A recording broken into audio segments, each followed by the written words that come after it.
For more than a century, this flame meant civilization, heat, food, survival, a promise that no matter how chaotic the world became, you could still cook dinner.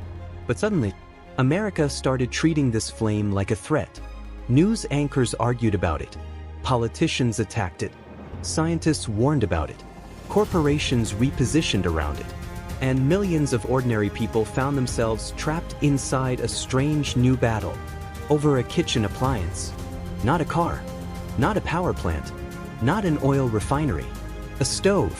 But this was never really about stoves, because underneath this fight is a hidden war over energy, infrastructure, housing, control, electrification, climate policy, collapsing grids, real estate economics, and the future of modern living itself.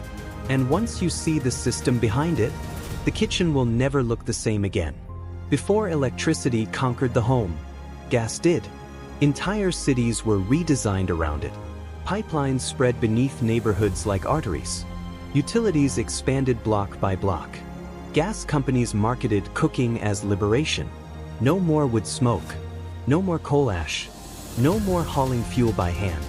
Just turn a knob, and fire appeared instantly. That tiny blue flame represented something bigger than convenience.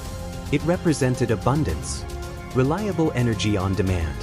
And for decades, gas became deeply embedded into the identity of middle-class life. Especially in America, professional chefs preferred it. Restaurants depended on it. Families trusted it during blackouts. Even today, millions still do.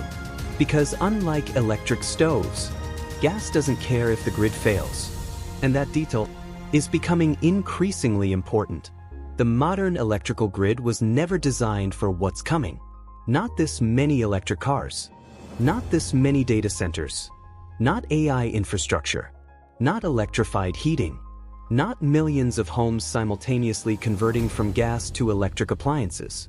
And definitely not extreme climate volatility hitting aging infrastructure at the same time.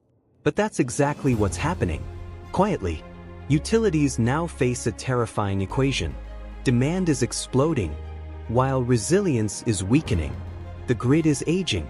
Transformer shortages are growing. Transmission projects take years. Permitting battles stall expansion. Society is electrifying everything. Cars, heating systems, factories, public transportation, warehouses, AI servers. And inside this transition, gas stoves became symbolic targets. Not because they consume the most energy, they don't, but because they exist inside homes. Visible, emotional, easy to politicize, easy to regulate, easy to frame as progress. Then came the studies. Researchers began focusing on indoor air pollution, nitrogen dioxide, carbon monoxide, particulate exposure. Some reports suggested gas stoves could worsen respiratory conditions, especially in poorly ventilated homes. Suddenly the conversation changed. The kitchen was no longer just a kitchen. It became a public health battlefield. And once that happened, the media storm exploded. Headlines spread everywhere. Gas stoves may harm children. Hidden pollution inside your home. Should gas appliances be phased out? But buried underneath the outrage was something most people missed. The risk profile varied massively. Ventilation mattered. Housing quality mattered. Apartment density mattered. Building age mattered. Yet online, nuance collapsed instantly because outrage spreads faster than engineering. And in the modern information economy, fear scales beautifully. What should have been a technical infrastructure discussion became a cultural war. People weren't debating ventilation systems anymore. They were debating freedom, identity, control. Soon, politicians realized something powerful. Gas stoves triggered emotional reactions far beyond their actual importance. Because people don't emotionally connect to transmission lines. They connect to their homes, their kitchens, their families. And once a household object becomes political, it stops being rational. Now the gas stove represented two completely different futures. It symbolized pollution, fossil fuels, and outdated infrastructure. It symbolized independence from fragile electric systems. And underneath both arguments, corporate incentives quietly moved into position. Electrification is not a trend. It's an economic transformation worth trillions. Entire industries are restructuring around it.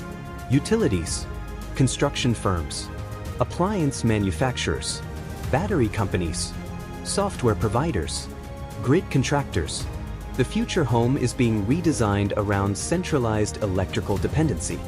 And every gas appliance removed creates new electrical demand, new infrastructure spending, new financing, new monitoring systems, new subscription ecosystems.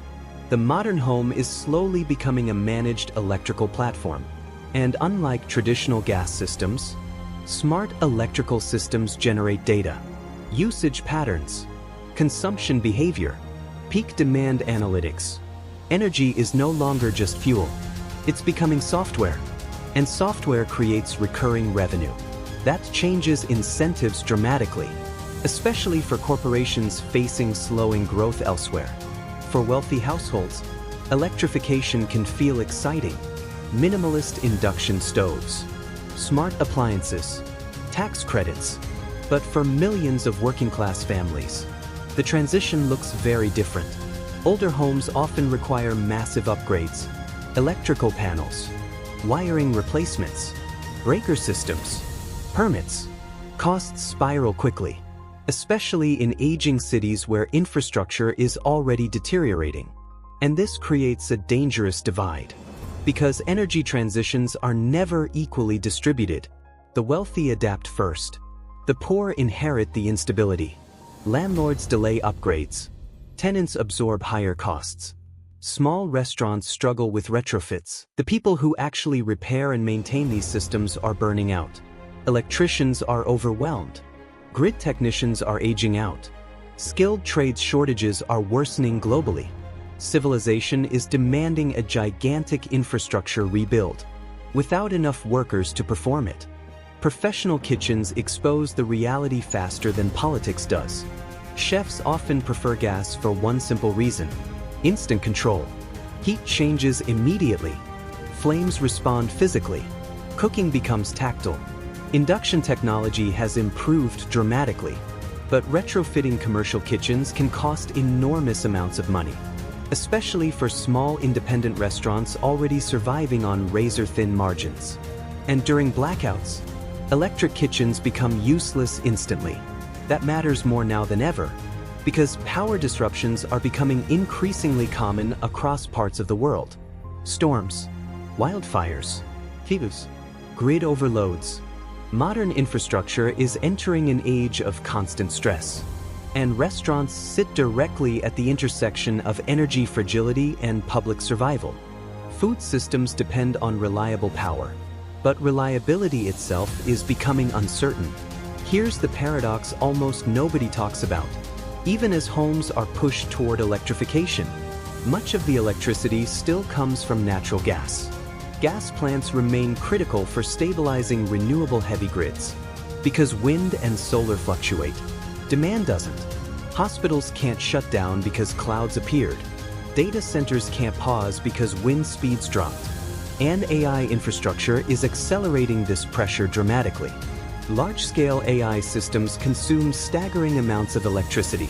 The future digital economy may require energy expansion on a scale society hasn't fully understood yet.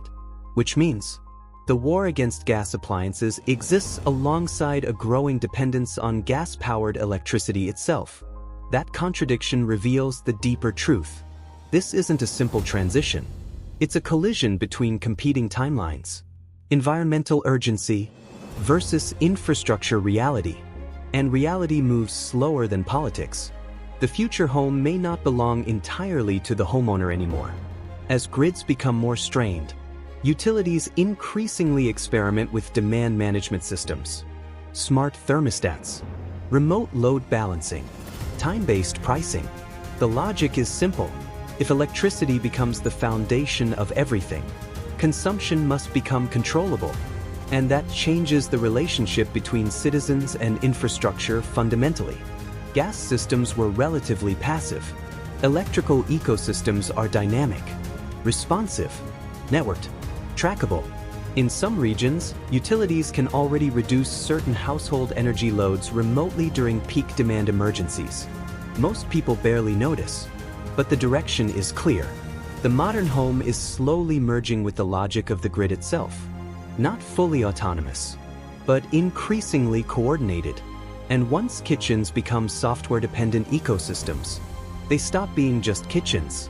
They become nodes inside a managed energy network. Civilization only feels stable until infrastructure fails. Everything becomes physical again. Heat matters, water matters, cooking matters.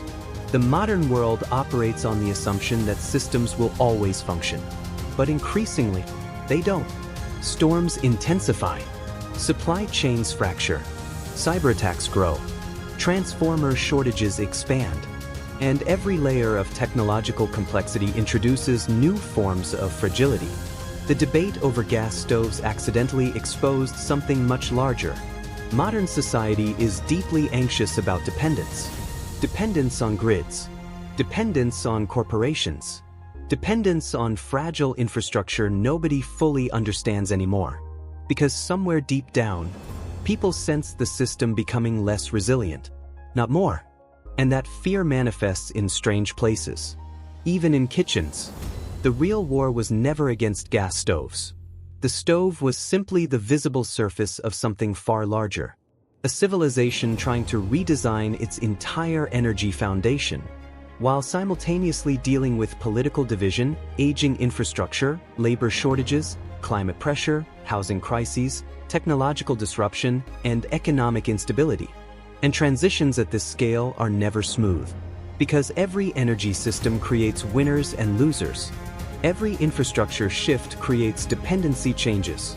Every technological upgrade creates new vulnerabilities.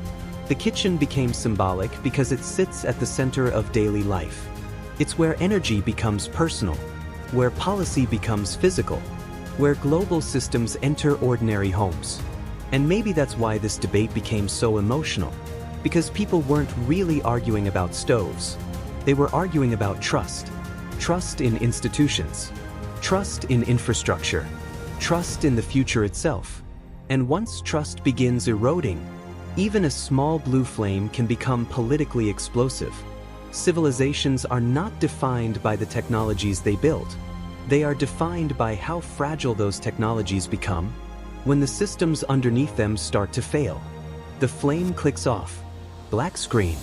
Every modern convenience is secretly a dependency.